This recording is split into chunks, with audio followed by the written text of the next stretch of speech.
सुप्रभात छात्रों। कल हमने हिंदी साहित्य के जो प्रयोजन है उसके बारे में चर्चा कर दी थी। अब धर्म अर्थ काम मोक्ष श्वेत क्षय प्रीति कांता संमित उपदेश चतुर्वर्ग की फल प्राप्ति कला से मनोरंजन कला में निपुणता लोक संग्रह आत्माभिव्यक्ति आत्मानुभूति और आत्महित, ऐसे कुल मिलाकर भारतीय विद्वानों ने 13 माने हैं, लेकिन मम्मट ने कुल 9 ही ये प्रयोजन माने हैं। कल यहाँ तक आए थे हम व्यवहार ज्ञान। व्यवहार ज्ञान कैसा मिलता है? तुलसीदास जी के रामचरितमानस में आदर्श व्यवहार ज्ञान का समग्र चित्रण मिलता है। तो तुलसीदास ने आदर्श पुरुषोत्तम राम का एक अच्छा उदाहरण मध्यकाल में समाज के सामने स्थापित करने का प्रयत्न कर दिया है। चौथा जो है प्रयोजन वह है श्वेत क्षय। श्वेत क्षय यानी क्या? लोक मंगल की भावना। साहित्य से लोक मंगल की भावना होती है। कई लोग कहते हैं कि यानी लोक मंगल की भावना कवि पाठक तथा समाज सभी के लिए आवश्यक होती है। समाज से ही पाठक होता है और समाज से ही कवि होता है। कवि समाज से अलग नहीं हो सकता और पाठक समाज से अलग नहीं होता। तो साहित्य से समाज का विकास, समाज की पदोन्नति, यह उद्देश्य महत्वपूर्ण होता है। इसी कारण जैसे हम देखते हैं तो यानी ये समाज के लिए साहित्य पाठक समाज सभी के लिए आवश्यक माना जाता है। समाज में होने वाला अशुभ अमंगल दूर करना साहित्य का प्रयोजन होता है। समाज में जो अमंगल है, समाज के लिए जो कई बुरी घटनाएं होती है, उससे समाज को दूर रखना यह साहित्य का उद्देश्य होता है। और वह उद्देश्य यानी साहित्यकार अपने साहित्य के माध्यम से करने का प्रयत्न कर देता है। इसलिए जब देश पर परचक्र आता है तो देशभक्ति के गीत गाए जाते हैं। जैसे हम देखते हैं कि यानी भारतीय संस्कृति में यानी धर्म के लिए धर्म पहला या अर्थ पहला यह विवाद चलता है। तो धर्म पहला है या अर्थ है? तो या धर्म अर्थ काम मोक्ष चार में से पहला कौन? यह काफी विद्वानों में मतभेद है। आर्य चाणक्य कहते हैं कि अर्थ महत्वपूर्ण है, अर्थ नहीं तो समाज चल नहीं सकता है, अर्थ नहीं तो हम धर्म की जो कई गतिविधियां हैं, पूजा पाठ हवन, ये हम नहीं कर सकते हैं। इसी कारण आर्य चाणक्य कहते हैं कि पहले अर्थ होना चाहिए, बाद में धर्म आ जाता है। सिर्फ धर्म की बातें बताकर पेट नहीं भर जाता है, उसके लिए अर्थ की सहायता होती है।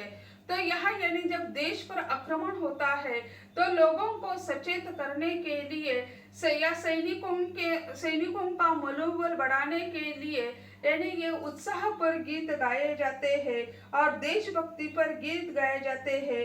सांप्रदायिकता के झगड़े समाज में निर्माण होते हैं, तब एकता के गीत गाए जाते हैं। जैसे हम देखते हैं तो एकता के गीत सारे जहां से अच्छा हिंदुस्तान हमारा, ये एकता का गीत माना जाता है।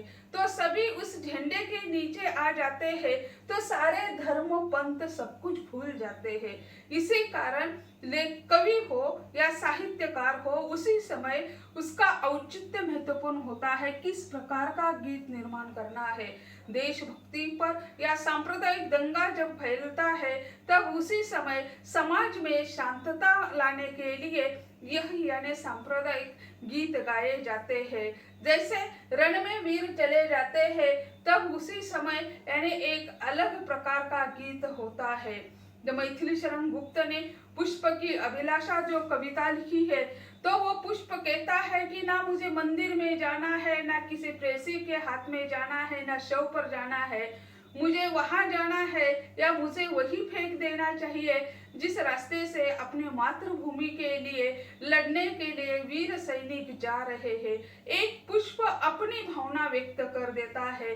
वह तो सजीव नहीं है, हम उसे वनस्पति को सजीव मानते हैं, लेकिन पुष्प पर आरोप लगाए हैं। उन्होंने पुष्प के माध्यम से अपनी भावना व्यक्त करने का प्रयत्न मैथिली शरण गुप्त जी ने कर दी है कि पुष्प कहता है कि अपने सिर नीचे देश के लिए अपने सिर न्यौछावर करने के लिए जा रहे हैं।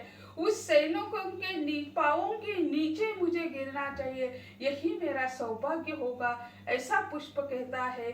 हम तो मानव है, हम एक दूसरे के बारे में सोचते हैं, तो हमें यानी अपने देश के लिए गीत गाने चाहिए। जैसे हम देखते हैं अभी अभी तो यानी स्वतंत्रता दिन आने वाला है, उसी समय सभी जगह यानी स्वतंत्रता के गीत गाए जाते हैं, राष्ट्रगीत गाया जाता है, वंदे मातरम गाया जाता है, और उसी प्रकार यानी ऐसे ही स्फूर्ति देने वाले गीत गाए जाते हैं।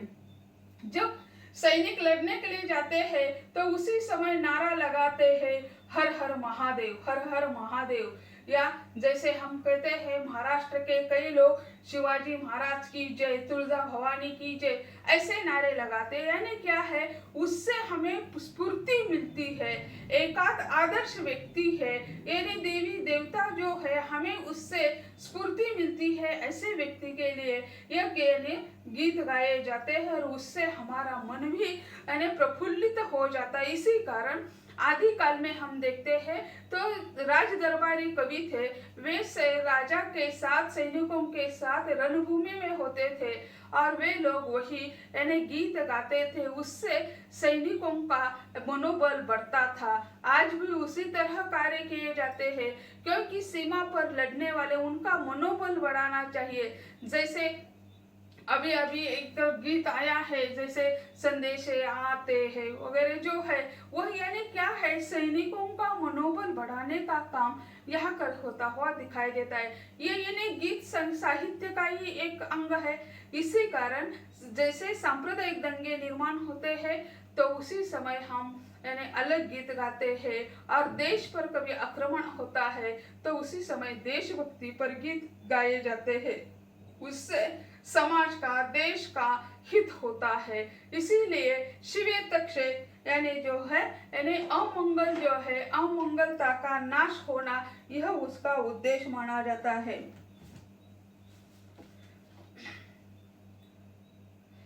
श्रीमद् भागवत गीता में भगवान के अवतार का कारण धर्म की ग्लानि बताया है, तो तुलसीदास ने अपने काव्यों को गंगा के समान सब हितकारी माना है। जैसे हम कहते हैं राम और कृष्ण दोनों विष्णु के रूप है।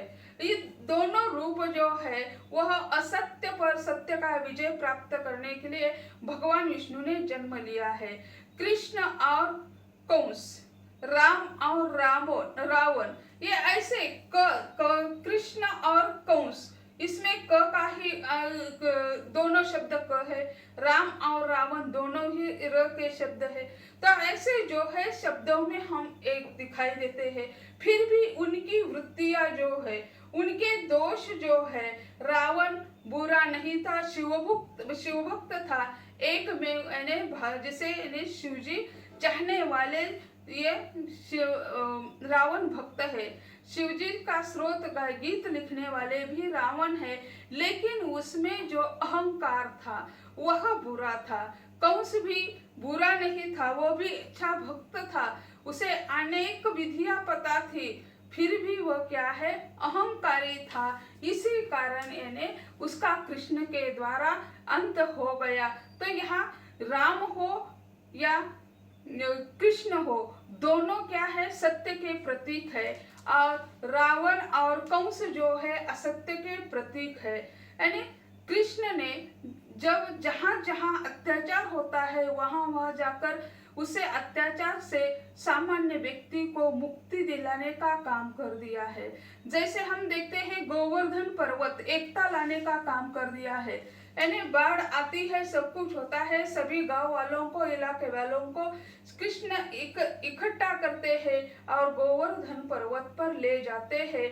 तो यह एकता का प्रतीक है। संकट के समय सभी जात पात भेद भाव, छोटा मोटा अमीर गरीब सब कुछ भूल जाते हैं और संकट को दूर करने के लिए निकल लेते हैं। गोवर्धन पर्वत का उदाहरण है। दूसरी जगह राम का हम देखते हैं, राम और रावण का युद्ध जो हुआ है, इसमें राम ने कहीं भी राजे रजवाड़ों का किसी का भी साथ नहीं दिया है। रावण से उन्होंने अछूत लोगों को, गरीब लोगों को, मानव से दूसरे व्यक्तियों को साथ लिया है। जैसे उदाहरण के लिए हम कहते हैं वानर सेना का साथ ले लिया उन्होंने, जटायु पंछी का साथ ले लिया है, और फिर जैसे विभीषण है उसी को भी साथ ले लिया है। तो ये जो है दूसरों से जो निर्बल है उसे सबल बनाने का काम हमें दिखाई देता है। रावण का अंत होने के बाद राम दुखी होते हैं, उसी समय लक्ष्मण उनसे पूछते हैं कि आप दुखी क्यों हो, रावण को आपने मार दिया, आपको आनंदित होना चाहिए। तो वे कहते हैं हम दुखी कैसे न हो जाए, हमारे हाथ से बहुत सारा पाप हो चुका है। रावण बुरा नहीं था, लेकिन उनमें भरा हुआ अहंकार जो है बहुत बुरा है, क्योंकि रावण एक ब्राह्मण था, पंडित था, यानी राम के पिताजी का पितृ श्राद्ध करना था, उसके लिए कहाँ भी उन्हें ब्राह्मण नहीं मिला। तो उसी समय रावण ने आकर वही उनके पिताजी का तर्पण का कार्य कर दिया। तो यह ज्ञानी भी है रावण, लेकिन क्या है, अहंकार उनमें भरा हुआ है, इसी कारण अहंकार का नाश कर दिया। लेकिन ऐसे राम जो है सद्विचारी, जो तुलसीदास के राम हम देखते हैं, तो उनके अनेक बातें स्पष्ट कर दी है। तो उसी समय जब राम लंका से विजित होकर आ रहे थे अयोध्या, उसी समय उन्हें एक बात सताती है कि मैंने कितने लोगों की हत्या कर दी है, इसके लिए मुझे यानी कोई तो अनुष्ठान करना चाहिए। इसी कारण वे यानी भार्गव ऋषि के आश्रम में ठहरते हैं और वही वे यानी तर्पण कर देते हैं, और तर्पण करने के बाद ही अयोध्या में प्रवेश कर देते हैं।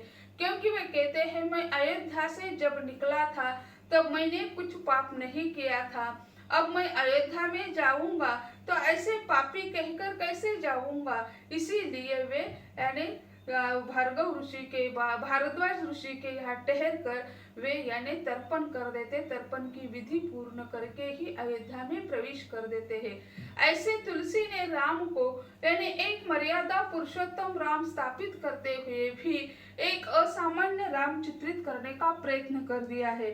इसी कारण श्वेत अक्षय यानी व्यक्ति के मन में एक आनंद निर्माण करना चाहिए। एकाध प्रसंग हम देखते हैं तो उसे यानी एकाध नाटक देखते हैं, एकाध सिनेमा हम देखते हैं, तो उसमें असह्य जो पात्र होते हैं उसके प्रति हमारे मन में सहृदयता निर्माण होती है, और उसी तरह हम सोचने लगते हैं कि अरे ये इन पात्रों पर अन्याय होता है, ऐसा नहीं होना चाहिए। तो यही सहृदयता यानी समाज में हमें महत्वपूर्ण होते हुए साहित्य के द्वारा दिखाई देती है।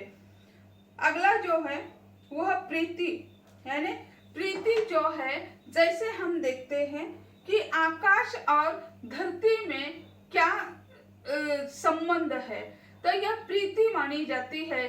कभी आकाश धरती पर नहीं गिरा, ना धरती उछल गई है। जैसे हम देखते हैं प्रकृति का ही उदाहरण लेते हैं कि यानी समुद्र कितनी भी बाढ़ आ जाए फिर भी समुद्र का पानी बढ़ता नहीं है। अब बारिश का मौसम चल रहा है, जहां देखे वहां हम बारिश के कहर बारिश के बाढ़ का कहर होता हुआ दिखाई देता है। अनेक गांव बह रहे हैं, लोग बहते जा रहे हैं, लेकिन क्या यह पानी अंत में समुद्र को जाकर मिलता है? क्या कभी उसे समुद्र का बाढ़ आ गई? कभी नहीं। लेकिन सुबह के दोपहर के 12 बजे और रात के 12 बजे अमावस्या और पूर्णिमा इसी समय समुद्र को बाढ़ आ जाती है। ये क्या है? ये प्रकृति का रहस्य है। फिर बाद में जैसे बाढ़ समाप्त होते हैं तब पानी सारा अंदर चला जाता है। वह पानी कहाँ चला गया? बाढ़ क्यों आती है? यानी 12 बजे ही क्यों और रात के 12 बजे ही क्यों? उसका आज तक कोई भी इसका कारण पता नहीं चल गया है। इसी कारण प्रीति जो है यही आकाश और पृथ्वी के बीच में प्रीति से ही ये सारा संसार निर्माण हो गया है। चाहे मनुष्य हो, प्राणी हो, या जैसे हम प्रकृति देखते हैं, प्रकृति के मई महीने में प्रकृति इतनी तप जाती है कि यानी जैसे जून महीना शुरू हो जाता है तो बारिश के लिए यानी ये प्रकृति तरसती हुई दिखाई देती है, और बारिश आकर पूरी सृष्टि को हरियाला कर देते हैं। तो यही प्रकृति और प्रकृति के बीच में होने वाला संबंध हमें दिखाई देता है। यह प्रीति जो है, प्रीति सभी जगह हमें दिखाई देती है। काव्य प्रयोजनों में काम को भी स्थान दिया है। यह प्रयोजन कवि, पाठक और समाज के लिए आवश्यक माना गया है। यह प्रयोजन प्रेम की अभिव्यक्ति से पूरा होता है। साहित्य से पाठक का साधारणीकरण हो जाना और पाठक का रसनिमग्न हो जाना यही महत्वपूर्ण है। काम भावना सारी सृष्टि का मूल तत्व माना जाता है। साहित्य का साहित्य लिखता है और पाठक पढ़कर उससे, उस साहित्य से रस विभोर हो जाता है, तो तभी वह साहित्य कहलाने लायक होता है। और कई विद्वान कहते हैं सृष्टि की निर्मित ही प्रेम से हुई है। प्रेम के बिना यह कुछ भी नहीं है। सृष्टि का मूल तत्व ही यानी प्रेम मानते हैं। फिर अगला जो तत्व है कांता सम्मित उपदेश। उपदेश करना यानी कांता सम्मित उपदेश यानी सत्य उद्देश्य करना यानी सत्य काव्य का महत्वपूर्ण प्रयोजन होता है। सत्य यानी संत। संत काव्य जो हम कहते हैं जहाँ यानी श्रृंगार रस का कोई लवलेश नहीं होता है, वहाँ शांत रस होता है और उपदेश उसका महत्वपूर्ण होता है। तो उपदेश जैसे हम देखते हैं मध्यकाल के कबीर हो, तुलसी हो, मीराबाई हो, सभी ने यानी समाज को उपदेश देने का काम कर दिया है। जैसे यानी उन्होंने एक दवा की उदाहरण दिया है। दवा यानी जैसे हम देखते हैं उपदेश मिठाई के लोभ से कटु औषध खिलाने का कार्य यानी मधुर शक्कर कर देते हैं, मधुर यानी गुड़ कर देता है। अगर कटु वचन हमें बोलना है तो उसे हम थोड़ा सा ढक्कन लगा देते हैं तो क्या हो जाता है, वह महत्वपूर्ण माना जाता है। भरत मुनि कहते हैं कि काव्य से अबोध लोगों को बोध दिया जाता है। इसी कारण जैसे हम कहते हैं भजन कीर्तन जो होते हैं, तो भजन हो या कीर्तन हो उसमें क्या होता है, सुनने वाले लोगों को बोध हो जाए, इसीलिए वे इसमें नए नए रूपक जो है उन रूपकों का प्रयोग किया जाता है। यानी उसके लिए मिथक का भी आधार लिया जाता है। यानी जैसे हम मानते हैं कि रावण वध का मिथक होता है, कंस वध का मिथक होता है, गोवर्धन वध का मिथक होता है, या महाभारत का कृष्ण है तो वही भी हम मिथक पर आधारित है, तो वही के कई प्रसंग लेते हैं और आजकल चलते रहते हैं। जैसे दशहरे में रावण का पुतला जलाया जाता है।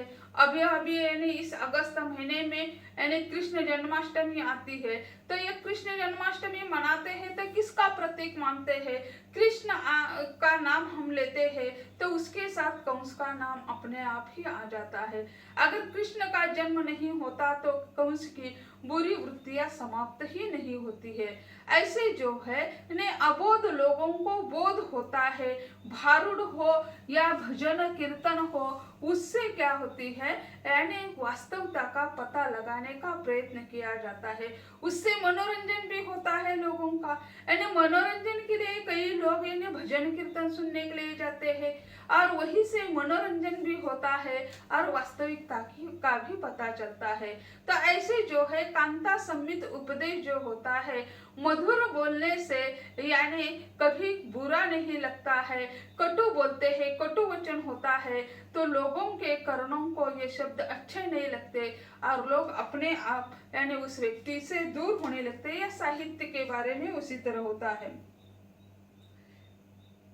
इसका सुंदर उदाहरण महाराजा जयसिंह के द्वारा बिहारी द्वारा दिया गया ये उदाहरण बहुत अच्छा है।